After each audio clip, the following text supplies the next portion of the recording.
Oh boy! Alright, so we're going to learn the history of the Israel-Palestine conflict. Now this is the most popular video I can find on the topic. It has 14 million views. That doesn't necessarily mean it's going to be always the most historically accurate, but it is the video that people are most choosing in order to, well, review the situation. Let's see. Israel, the world's only Jewish state, located east of the Mediterranean Sea. It's the only Jewish state, but there is a Russian oblast, the Jewish Autonomous Oblast, but that's like a subdivision of the Russians over there in Siberia. Palestine, the territory of the Arab population that hails from the Israel-controlled land, have long been known for their enduring conflict with the Israeli occupation of the West Bank and the Gaza Strip. The tension between Israel and Palestine has been deteriorating in years, climaxing with many violent... I mean, I guess it's never been good. It has not been good for a very long time, but I guess you could say that it's been bad, and it's been getting even worse. Clashes between the two sides. To understand the root of the Israel-Palestine conflict, we have to look back a few thousand years ago. Again, early history of Israeli-Palestine. We do got to date way on back before the Palestinians, before Islam was even around, before Muhammad and things like that. Palestinian conflict. Early history. In the 17 centuries BC, following the call of God, Bro, the fact that it's an AI voice, and the AI voice is like not like pronouncing English like perfectly, it's kind of bothering me a little bit. Does that bother anybody else?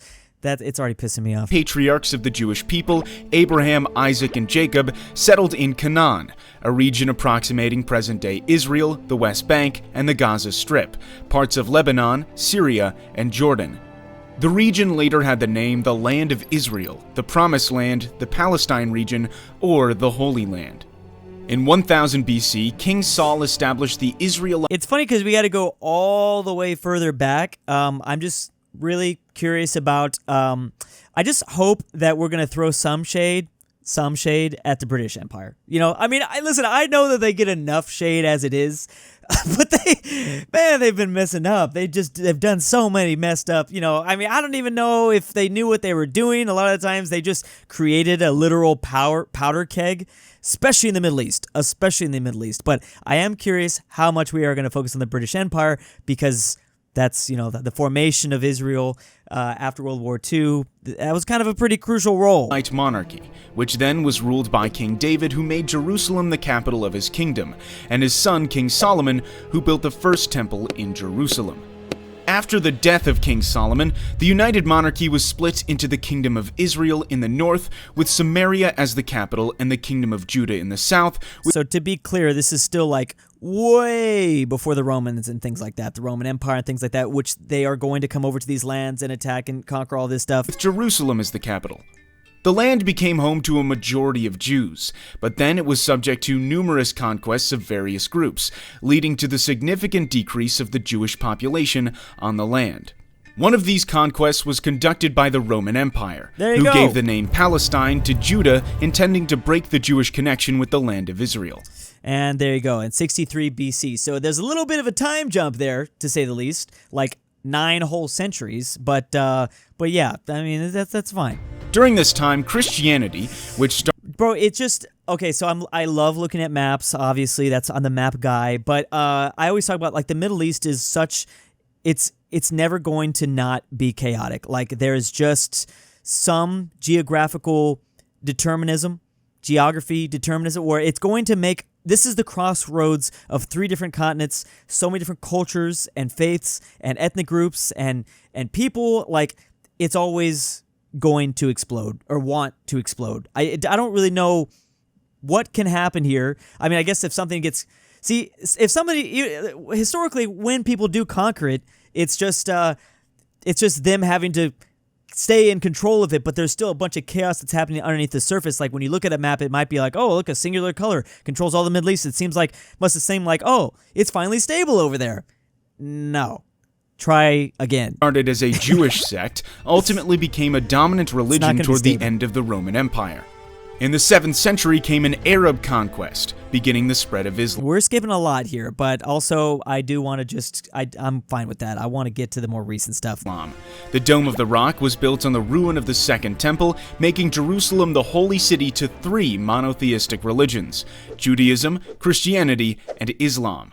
Bro, the aliens watching down at the script right now, watching down at the human beings, the series, they're just laughing. They're LMAOing right now at this fact that so many crucial faiths are surrounded by this one point. So now we're going to talk about the Crusades. Inevitably, I think that's what he's getting at here. After Christians in Jerusalem were intensely persecuted by the Seljuk Turks, a Central Asian empire with ambition to expand its territory, Christians in Europe launched several crusades to bring the holy city back to the hand of the Christians. Several.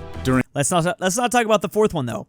Let's just completely ignore the fourth one, because that one gets a little wild, the fourth one. In this time, many Jews were killed. Others were making pilgrimages everywhere, mostly in Western Europe. From the 16th century to... Yeah, I mean, we're not going to talk about so much of what went down, but obviously during this time, you also have things like the Spanish Inquisition. Basically, if you are not Christian at that time, like, get the hell out. That's basically what they're telling people. I mean... if you're Muslim at the time, it was worse than just get the hell out, I will say that. But World War I, the Holy Land, along with much of the Middle East, was ruled by the Ottoman Empire, an Islamic superpower. The land was unofficially called Palestine. At the same time in Europe, more and more Jews were joining a movement called Zionism, aiming to create a Jewish national state in its ancient homeland. Hence, in the first decade of the 20th century, tens of thousands of Jews moved from Europe back to the region. There is something to note that there was lots and lots of different ideas floated around about where to put a Jewish state at. But yes, even by some horrible people like the No-No Germans of World War II, their idea was just to make a German state on Madagascar, and it would not be a place you would want to live. But yeah, they were going to throw all the Jews on Madagascar and then make that like, I don't know, Australia, but 10 times worse, like a prison colony, basically. I mean, I don't even think Australia would do it justice, basically, to what they would have done in Israel Madagascar. and Palestine under the British rule. Okay, good. So we are going to talk about the British rule and things like that. All right, that's good. Because I just feel it's just really funny how often the British are not brought up in this whole conflict when they're very responsible for the whole thing. So, I mean, we're going to get into it. World War I exploded and ended with the collapse of the Ottoman Empire. I don't think they deserve 100% of the blame, but let's, yeah. Anyways, okay, so after World War I, the Ottoman Empire ended basically. So did the Hungarian Empire, Austro-Hungary Empire, things like that. But so the powers are going to carve up the Middle East, and it's mainly the British and the French. They wanted to take even more of the Anatolia Peninsula, but Turkey was going to pop out. Ataturk was not going to allow that. And yeah, I believe this was the idea. Like Greece was going to take this, and the Italians were going to take this, and yeah. Empire. This is. Oh, sorry. I was just reading the map. This is called the Russian Zone in 1918. Okay. Land in the Middle East was carved by the British and French empires. Yes, the British then gave more independence for Iraq and Jordan, and the region remaining under the control of Britain was what it called the British Mandate for Palestine, where Britain promised to establish a Jewish national homeland under its Balfour Declaration, which went into effect in 1923. Tensions between the Jews and the Arabs who both claimed the land grew, which even led to acts of violence. By the 1930s... So again, it's not just the beginning of Israel that, they've been fighting here. Well, obviously that's the point of the video. I mean, we can go back all the way to the Crusades and even further back than that. But the fighting has been a thing for a while. Following the increasing Jewish population in Palestine due to the fear of persecution during the Nazi reign in Germany, the British limited Jewish immigration. In response, the Jewish militias formed to both fight the Arabs and resist the British rule. And then came the Holocaust World War II. throughout Nazi Germany, which claimed almost 6 million Jewish lives. After the war, more and more Jews then fled from Europe to Palestine to seek a homeland, escalating the tension with the Arabs. Well, I mean, I think it's kind of a given, but they were not just going to Israel. They were going all over the place, including the USA. But that part kind of made it seem or left it up to the illusion that they all went to Israel. That's definitely not the case. Overwhelmed by the situation, Britain began to withdraw from the region. The birth of the Israel state. So after World War II, we're going to see a lot of decolonization out of the British Empire, out of all the empires, really, except for the U.S. and the USSR. But After World War II, this is probably, man, out of all the bad things the British did, I mean, I'm not trying to make this video like, hey, let's bash on the British, but is this number one? I mean, let's think of the big problems that the British kind of caused with their whole decolonization thing and the way they drew lines on the map and things like that. I mean, we can't ignore India, Pakistan either. That was a pretty bad one too. When they gave India, Pakistan their freedom, and then they just had the whole partition, and the Muslims went to Pakistan, and Hindu stayed in India. Like, how chaotic was that?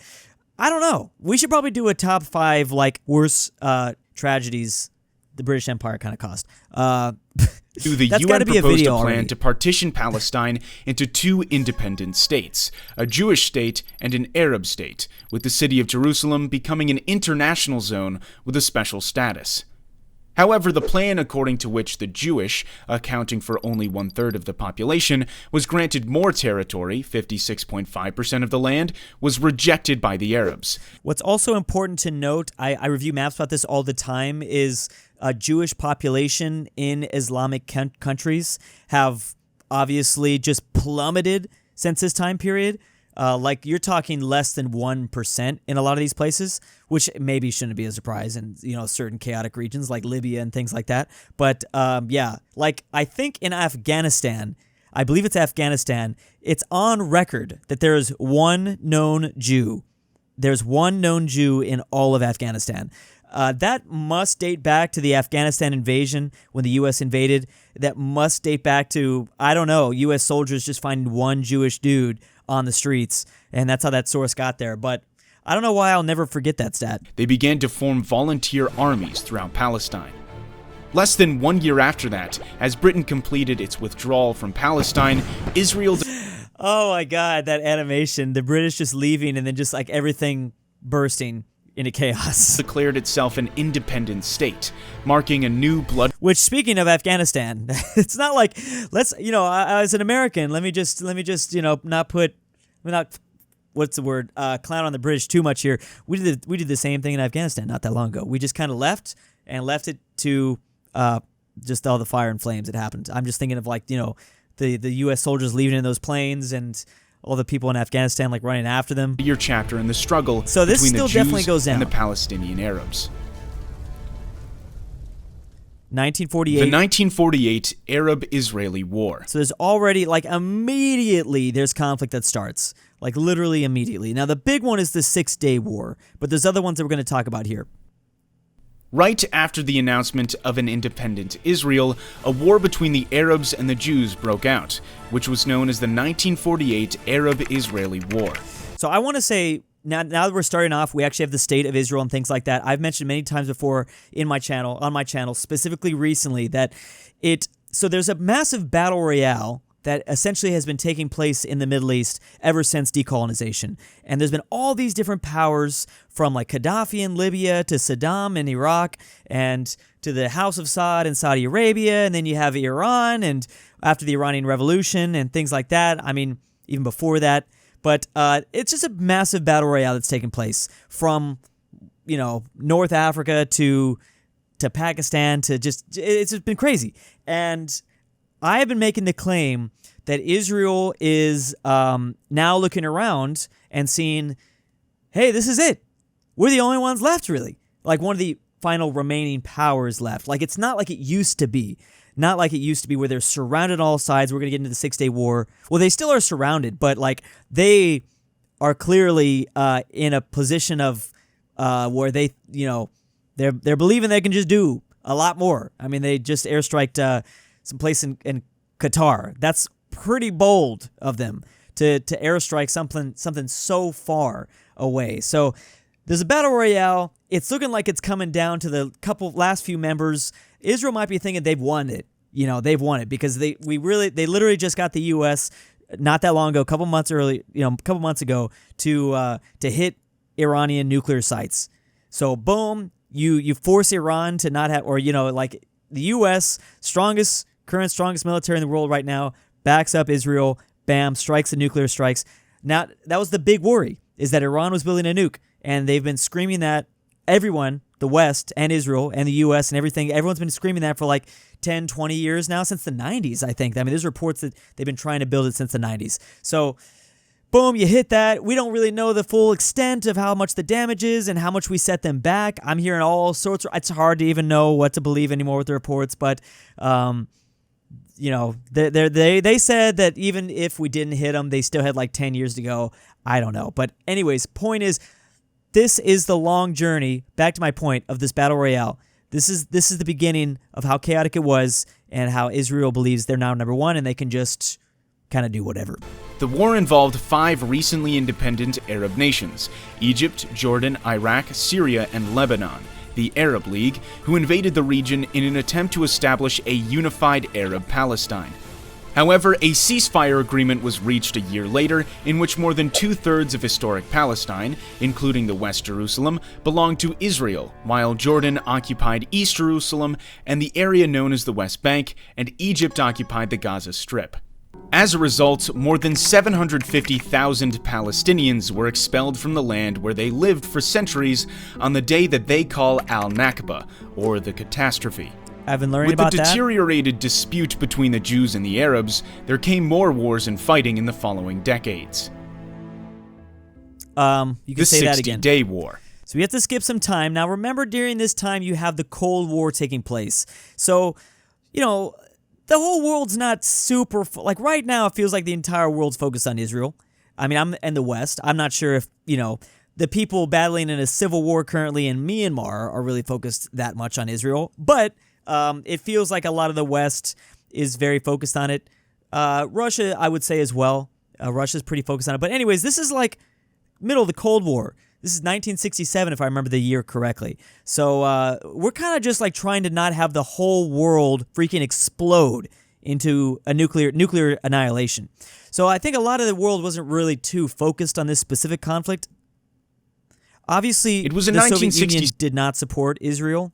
When the 60-Day War broke out after a volatile period of diplomatic friction and skirmishes between Israel and its neighboring Arab states, Jordan, Syria, and Egypt. This brief war ended with the victory of Israel, giving Israel control over the Golan in literally 6 days, yes. Heights from Syria, the West Bank. And it's interesting because they retook a lot of this land during the fall of Assad, during the Assad regime when that fell. Bank and East Jerusalem from Jordan, they got and pretty Gaza deep and the into Sinai Peninsula from Egypt. Sinai was later returned to Egypt under the Egypt-Israel Peace Treaty. After the war, 12 years later, 1979. Palestinian refugees and their descendants were not allowed to return to their homes, but had to live in Gaza, the West Bank, and neighboring Jordan, Syria, and Lebanon. The first Intifada and the Oslo Accords. The rising number of Israelis settling in the Palestinian territories in the West Bank and Gaza gave rise to the PLO, the Palestinian Liberation Organization. It's important to note, now this is still way before birth rates collapse, right? Way before that. But one of the only people that still have very high birth rates is Israel. Something like crazy, something like is it like 4 children? Is the birth rate 6? I don't know why 6 stands out to me, because I thought I saw 6, and in the U.S. it's like 1. What are we at? 1.6? Most of the world's 1.6. Israel's at like 6 or something crazy like that. First founded in Cairo, Egypt in 1964 to create a liberated Palestine in Israel. The PLO launched attacks on Israel from its base in Jordan. It was then forced to move from Jordan to Lebanon, starting to carry out acts of terrorism against Israel. Fighting went on for years, including the Israeli invasion of Lebanon to kick the PLO out of Beirut. The PLO eventually agreed to divide the land between Palestine and Israel, but there were still more and more Jewish settlers moved into the Israel-occupied Palestinian territories. In 1987, a violent Palestinian uprising was ignited, starting from the Jabalia refugee camp after an Israeli Defense Forces truck collided with two Palestinian civilian vans. Again, what I think I provide when it comes to, like, when I look at videos like this is I can kind of zoom out the perspective, because you have to understand the rest of the region and what's going on before you can fully... It's geopolitics. Like, everything is interconnected. So we're just focusing on Israel and Palestine here, but you have to look at the regions around it. You have to look at, obviously, Saddam. In the 1980s, there was a massive conflict between Iran and Iraq, which was really deadly. They refer to it basically as World War I, like a whole nother repeat of World War I. But yeah, Saddam is in charge of Iraq, and obviously this is after the Iranian Revolution. So the Ayatollah is in charge, and Iran is no longer a Western ally. They despise the USA. We despise them. So this is pretty chaotic. Obviously, you have Saudi Arabia getting more and more online with their oil. They're getting more and more money. The Arab states really going to begin to kind of explode here soon enough. Killing 4 of them. This was Gaddafi's in charge of Libya currently. Known as the First Intifada. It's 1987, so we're like 4 years before the Cold War is about to end.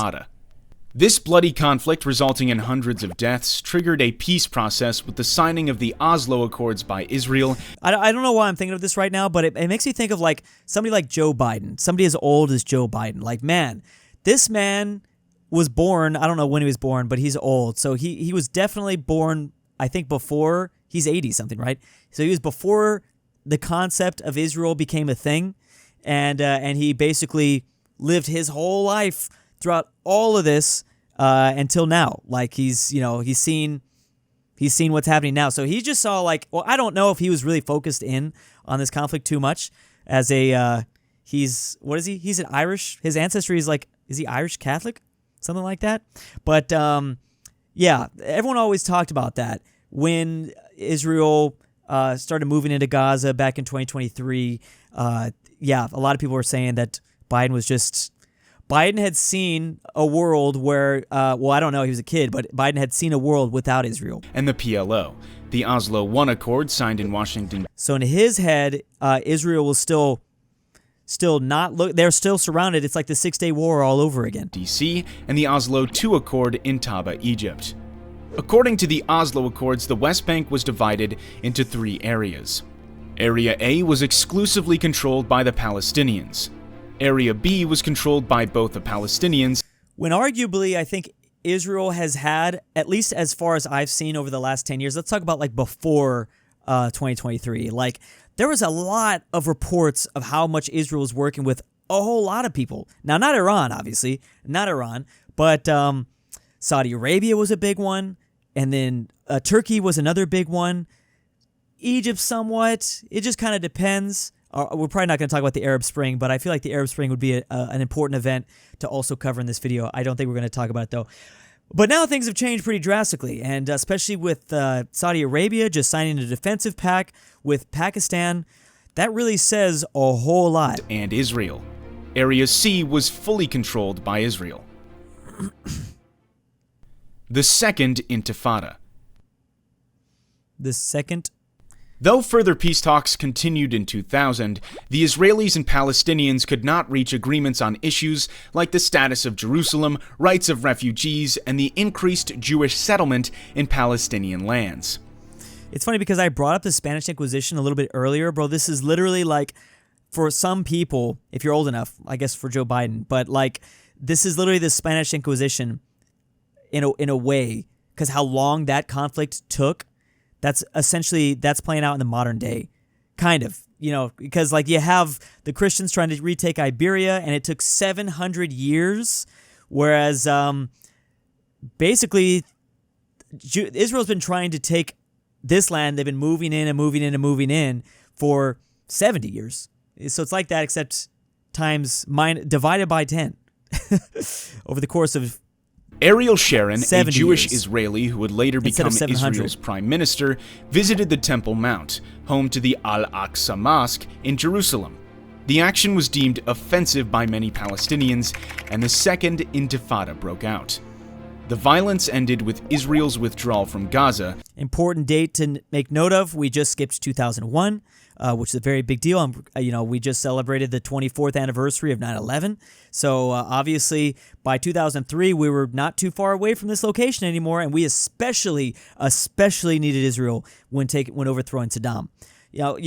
Israel okay when we're over in Afghanistan during 2001, but 2 years later when we do the invasion of Iraq, we are very reliant on Israel, as well as other allies, even like Bahrain to an extent. But continued to settle in the West Bank.